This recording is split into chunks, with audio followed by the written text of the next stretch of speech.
এখানে দেখেন 28 সেন্টে এক একটা অর্ডার, 31 সেন্টে অর্ডার, 40 সেন্টে এক একটা ওয়েবসাইট পারচেস। এগুলো দেখতে অনেক আকর্ষণীয় মনে হতে পারে, তবে এই প্রত্যেকটা ক্যাম্পেইনের পিছনে একটা স্টোরি আছে। যেমন সেম অ্যাড অ্যাকাউন্টে যদি নিচের দিকে একটু স্ক্রল করি আমরা, তাহলে আমরা দেখতে পারবো আসল সত্যি কাহিনীটা কি। দেখেন সর্বনিম্ন সবার নিচে যে ক্যাম্পেইনটা আছে, এটা আমাদের ফার্স্ট ক্যাম্পেইন, এই বিজনেসের জন্য রান করা ফার্স্ট ক্যাম্পেইন আমাদের। এই ক্যাম্পেইনে দেখেন $4 জিরো সেল, তারপর উপরে আসি $10 জিরো সেল, দেন $100 এখানে কিছু সেল আসছে, বাট পিক্সেলের কারণে ডেটা প্রপারলি ট্র্যাক না হওয়ার কারণে এখানে শো করতেছে না, তবে এখানে অনেক কম 5-6টার মতন সেল আসছে। দেন এখানে $40 সেল নাই, $32 কম সেল। এইরকমভাবে দেখেন কতটা স্ট্রাগল ফেস করতে হয়েছে আমাদের।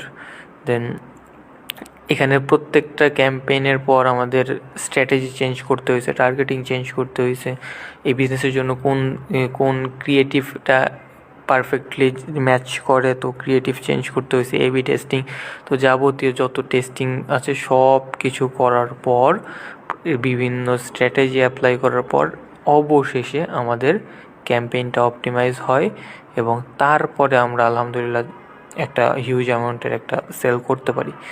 তো এই হচ্ছে একটা উইনিং ক্যাম্পেইনের ব্যাক স্টোরি।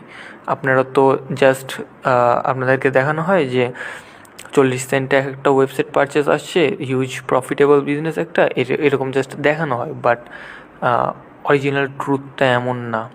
আসলে এই প্রত্যেকটা ক্যাম্পেইনের পিছনে ব্যাক স্টোরি থাকে।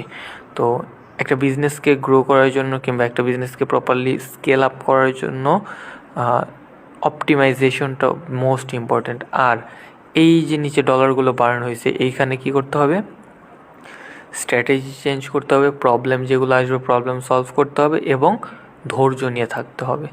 তো দেখেন জাস্ট একটা এক্সাম্পল হিসেবে দেখেন, এখানে $100 স্পেন্ড হয়েছে, এই যে 40-50 প্রায় $200 মতন স্পেন্ড হয়েছে। আমাদের বিজনেসটা লসে ছিল, প্রফিটে যায়নি।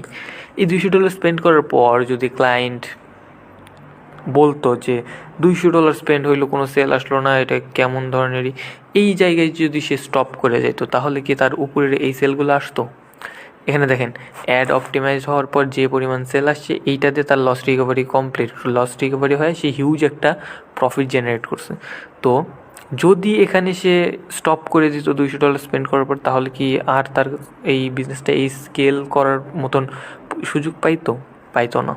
তো অবশ্যই ধৈর্য নিয়ে থাকতে হবে, লেগে থাকতে হবে, এবং রাইট মেথডে আপনাকে আগাইতে হবে। ধন্যবাদ।